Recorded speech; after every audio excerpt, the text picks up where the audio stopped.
Hi friends, नमस्कार. मी कविता स्वयंपाकघर या रेसिपी चॅनलवर तुमचे खूप खूप स्वागत आहे. आज आपण बनवणार आहोत उकडीच्या पिठाची लाटून केलेली भाकरी. चला तर मग आपण त्या रेसिपीला सुरुवात करूया. खरं तर मी उकडीचे मोदक केले, ते जास्त पीठ झालं म्हणून तर काय करणार ते, तर मग म्हटलं चला मग आपण लाटून भाकऱ्या करूया. तुम्हाला जर भाकऱ्या थापता येत नसतील तर तुम्ही अशा प्रकारे लाटून भाकऱ्या करू शकता. तुम्ही तांदळाचं पीठ जेवढं घ्याल त्यात मापाने पाणी घ्यायचं आहे. ते एका मीडियम फ्लेमवरती गॅस पेटवून त्याच्यामध्ये एका भांड्यामध्ये पाणी गरम करून त्याच्यामध्ये थोडंसं तेल टाकायचं आहे आणि चवीपुरतं मीठ आणि पीठ पाण्यामध्ये भागून घ्यायचं आहे आणि चमच्याने ढवळून घ्यायचं आहे व्यवस्थित.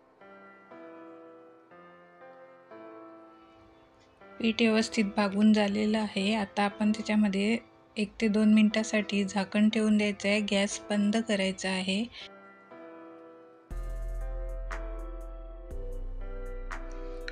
उकड काढलेलं पीठ एका ताटामध्ये मी काढून घेतलं आहे. ते 2-3 मिनटं थंड व्हायला द्यायचं आहे. हाताला थोडं तेल लावून व्यवस्थित मळून घेऊया. मी एवढ्या साईजचे 3 गोळे करून घेतले आहेत.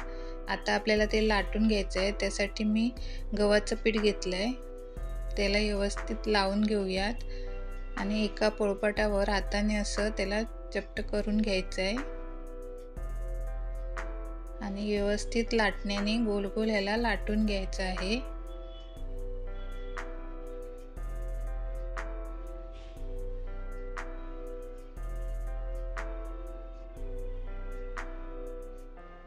हे बघा, अशा प्रकारे भाकरी बनवून घेतली मी लाटून.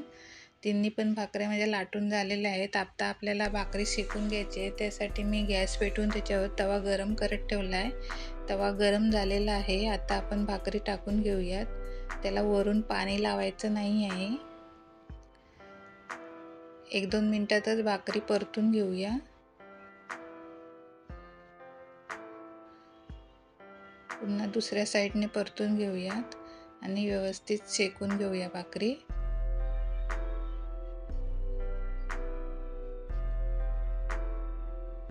बघा, मस्त अशी टम्म फुगलेली भाकरी आपली बनवून तयार आहे. अशा प्रकारे मी बाकीच्या दोन्ही भाकऱ्या शेकून घेते आहे. भाकरी आपल्या बनवून तयार आहेत.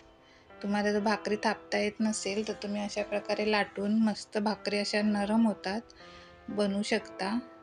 आणि रेसिपी चॅनलला जर तुम्ही लाईक, शेअर आणि सबस्क्राईब केला नसेल तर प्लीज लाईक, शेअर आणि सबस्क्राईब करायला विसरू नका.